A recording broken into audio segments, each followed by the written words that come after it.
We will call this special public meeting of the Board of Trustees of Humble Independent School District to order. Moving to our first item of business, closed session. A closed session of the board will now be held on the matters contained within the notice for this meeting. Should the board determine that any final action, final decision, or final vote be required with regard to any matter considered in such closed session, then such final action, final decision, or final vote will be made upon reconvening of this public meeting in open session. A closed session of the board will now be held. The time is now 5 p.m.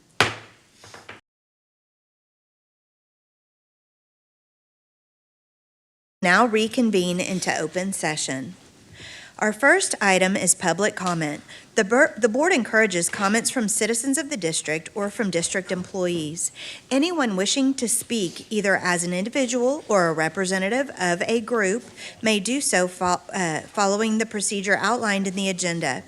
The board asks that comments pertain to public education issues and be no longer than 3 minutes. Remember that the board may not discuss or act upon any issues that are not posted on our agenda for today's meeting. If an issue mentioned is listed on tonight's agenda, the board will defer discussion until the appropriate time during the meeting. In addition, the board has adopted complaint procedures that are designed to secure at the lowest administrative level a prompt and equitable resolution of complaints and concerns. Complaints brought by students or their parents, by employees, and by citizens may be heard in accordance with board policies. Each of these processes provides that if a resolution cannot be achieved administratively, the person may appeal the administrative decision to the board as a properly posted agenda item. Copies of our district policies on public participation in meetings and filing complaints are available on the Humble ISD website. Our first person signed up for public comment tonight is Ms. Larissa Powell.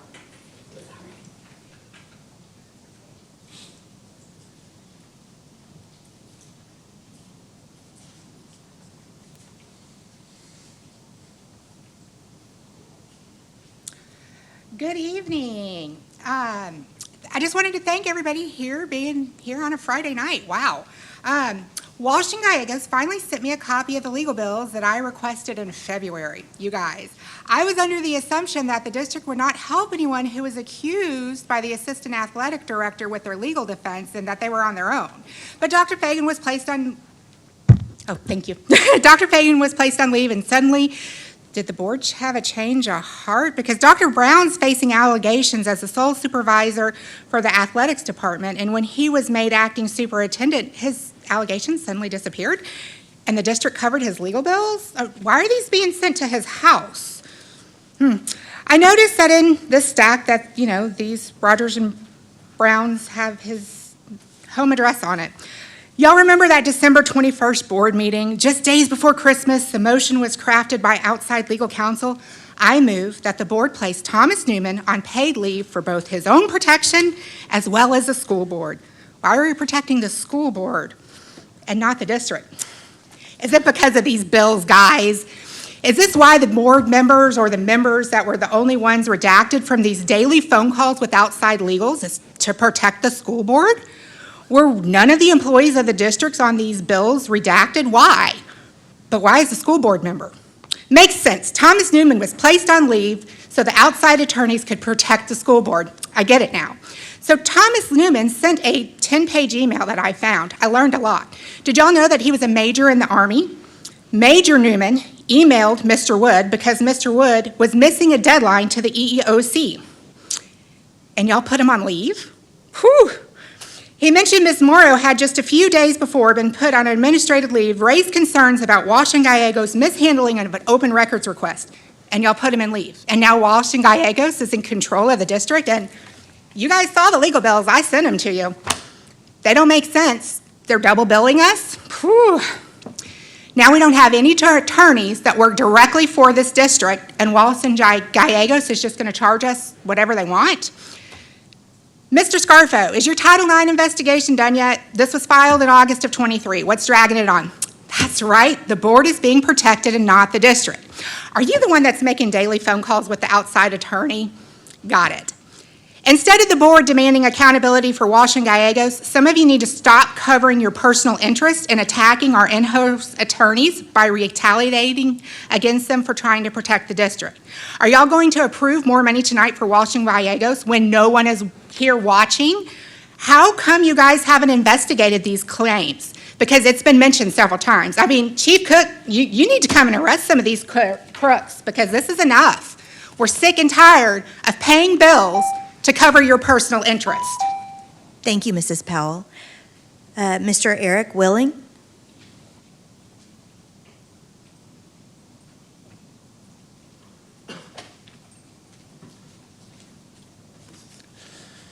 Ms. Me, clarification is needed on who the attorneys at Spalding, Nichols, and Lamp are and why they call daily for months at the expense of the district. While you're at it, you might as well go ahead and clarify what role the 6 or so other law firms we are paying have. District patrons are very close to demanding a forensic audit be conducted because public records show what may be fee splitting could be double dipping or worse. Texas State Bar Association states the more intertwined the association appears, the more likely shared or vicarious liability could be imputed. Walsh and Gallegos are set to get an additional $250,000, bringing their windfall to a cool $1.15 million.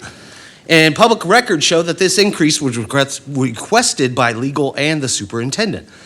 How this is possible with all 3 of these individuals being on paid administrative leave is beyond me.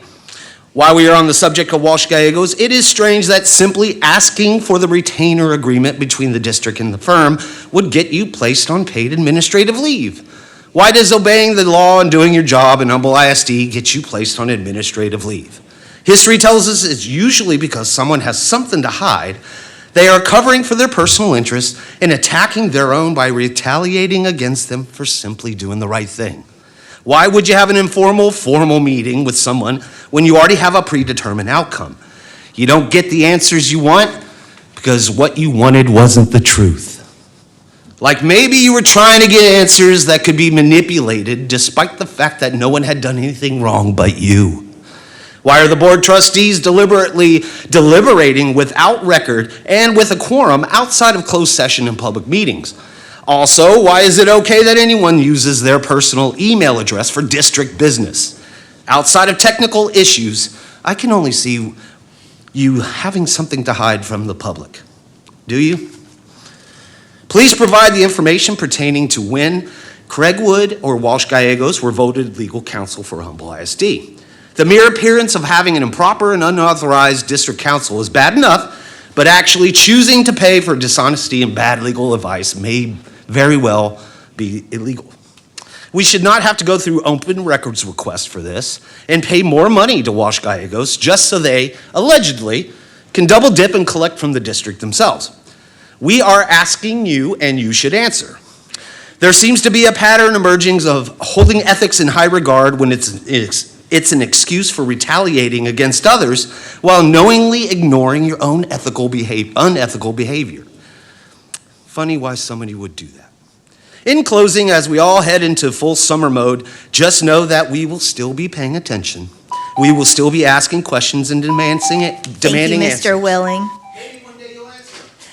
Stacy Smith.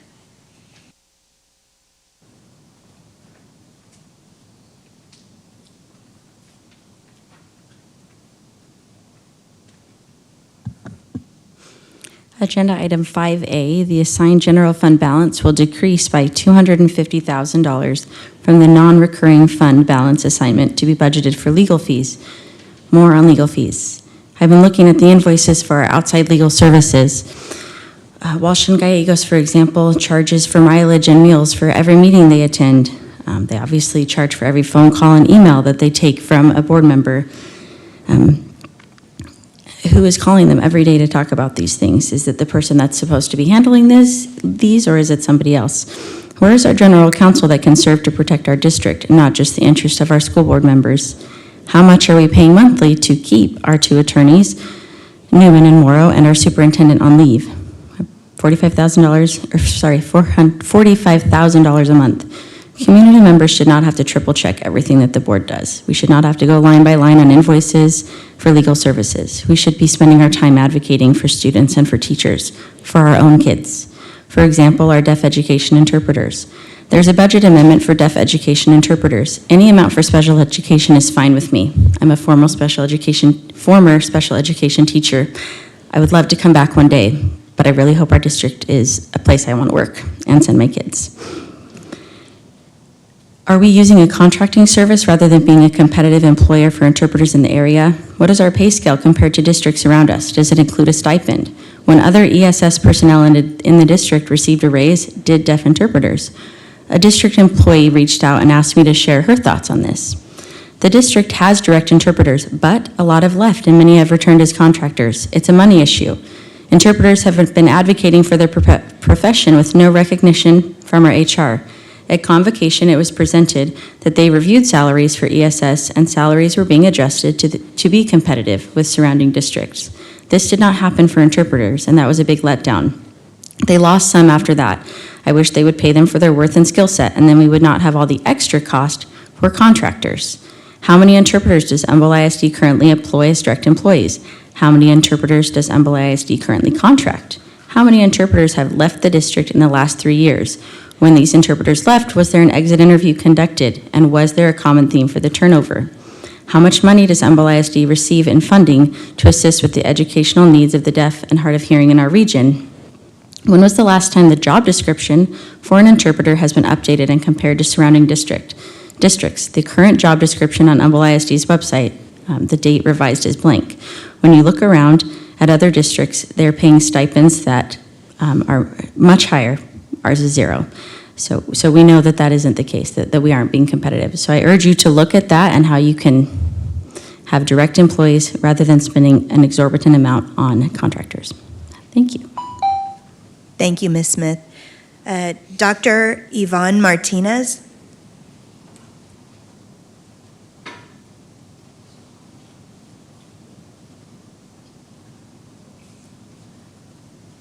Hi, good evening.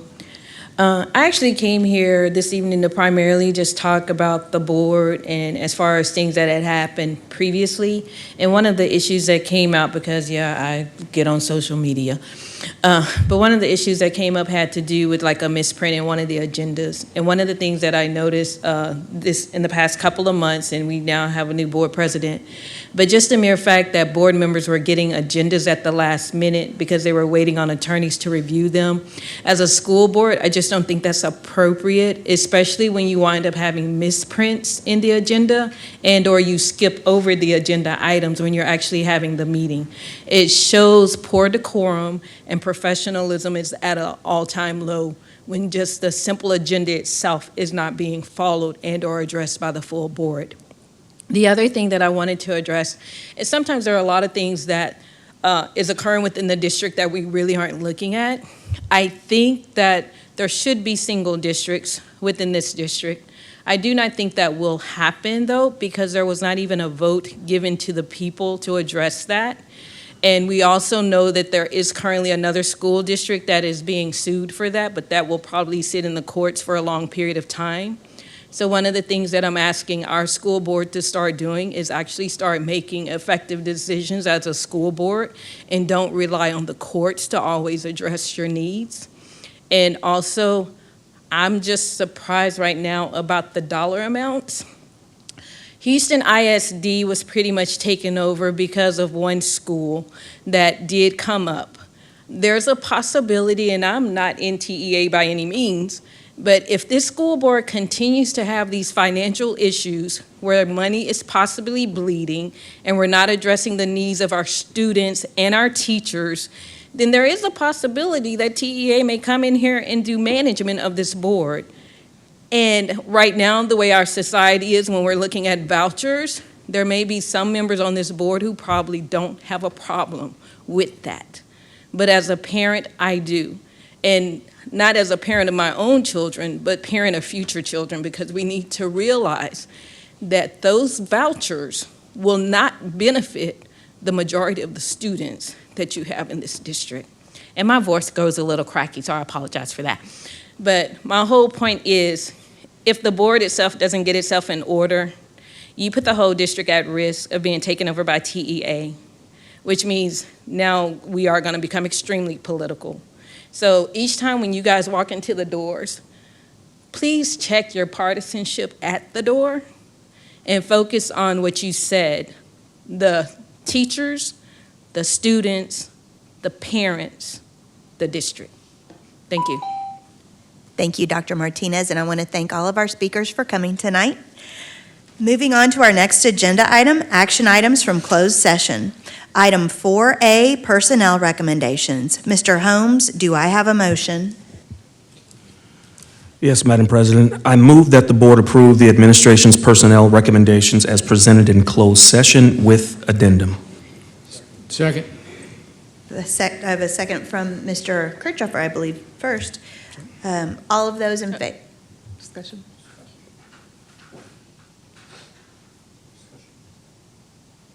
Is there any discussion? Ms. Lamont Dixon?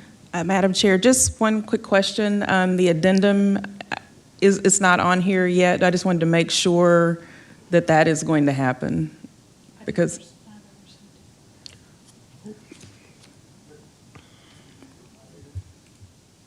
Yes, it will. Okay. Sam, before we vote, just to make sure. Right. Yeah. Yes, we were provided the addendum enclosed and reviewed the addendum enclosed, and we will definitely get it to you.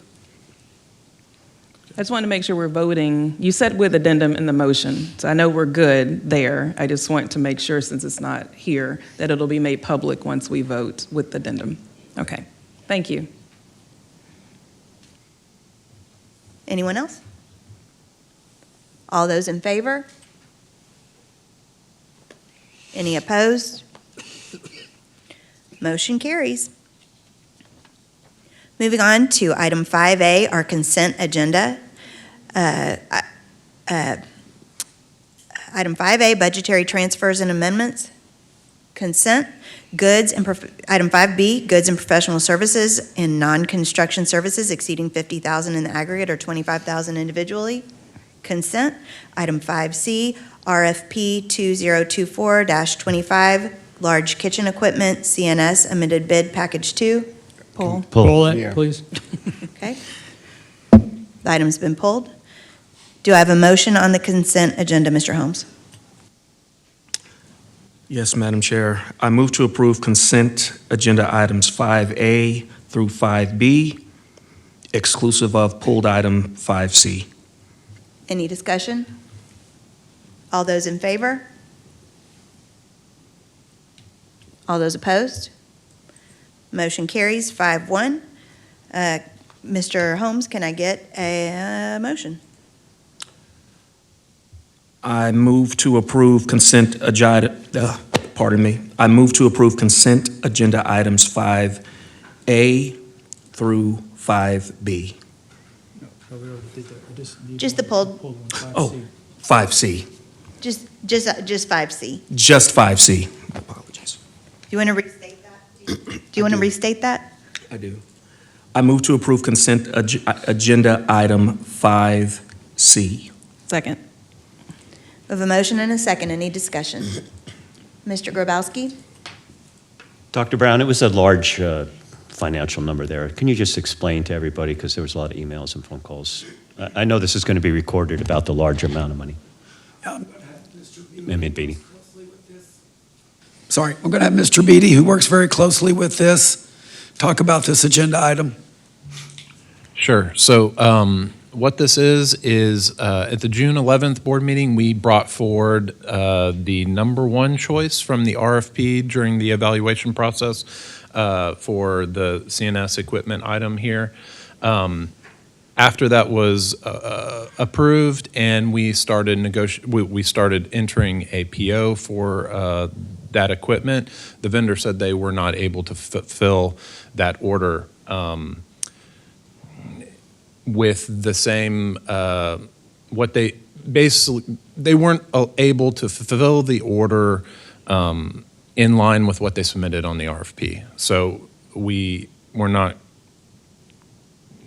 since what they submitted was not accurate, we went to the second vendor who was evaluated in that original RFP. So what we're doing today is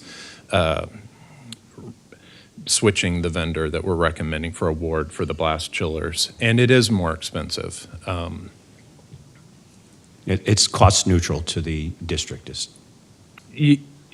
Well, it's, we thought we were going to get them for cheaper with the other vendor, but they weren't able to fulfill that obligation. So it is $600,000 more than what we thought we were going to spend on the blast chillers, but we still feel it's a good value for the district. Thank you. Mr. Scarfo? Yeah, and Mr. Beatty, I think part of the confusion was, and you've clarified, you did a great job in answering the email that was shared. It wasn't, the 200,000 was a separate issue. And it looked like we went from 200,000 to $1,750,000, but that's not the case, because two separate things here. Correct. So originally, we weren't going to purchase the blast chillers from commercial kitchens. So we only thought we were going to spend about $200,000 with that vendor. Now that we are recommending that we do purchase the blast chillers through commercial kitchen, we need to add that $1.7 million to the overall spend with commercial kitchen. So that's correct. That's what we're doing here. Anyone else? All those in favor? Motion carries 6-0. Moving on to action items. 6A, compensation plan. Mr. Holmes, do I have a motion?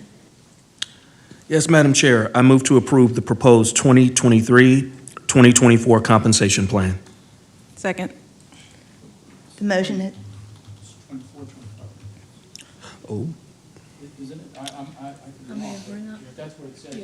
it should be 24, 25. Yep. Let me reread that. Mr. Holmes, can I have a motion? I move to approve the proposed 2024-2025 compensation plan. Second. The motion has been made and seconded. Is there any discussion? Mr. Scarfo? I was just going to say, I mean, this is really the main reason we were here having this tonight, because the administration asked you to do this and try to do it. It wasn't anything nefarious. It was what I'll call a typo in the item last time, where it said, instead of it saying 1%, it said $1,000 for the Chapter 21 employees, which would have been a very big difference. Like, for instance, somebody making $65,000 would be getting $650, not $1,000. So the way it was written, they might be saying, "Hey, I didn't get my $350." So it was just a mistake. It was a typo that we wanted to fix, and we didn't want to wait till July. At least the administration felt, don't wait till the July meeting. Let's do this right away. That's why we kind of did this on a Friday. That's evening. correct. That's correct, Mr. Scarfo. Any further discussion? Yes, and I want to apologize to everyone for being here on a Friday night, but when the administration asks, we'll do what we can to help, and so we really appreciate everybody being out on a Friday night. All those in favor? Motion carries 6-0. Everybody's favorite time of night. The time is now 6:01 p.m. This meeting is adjourned.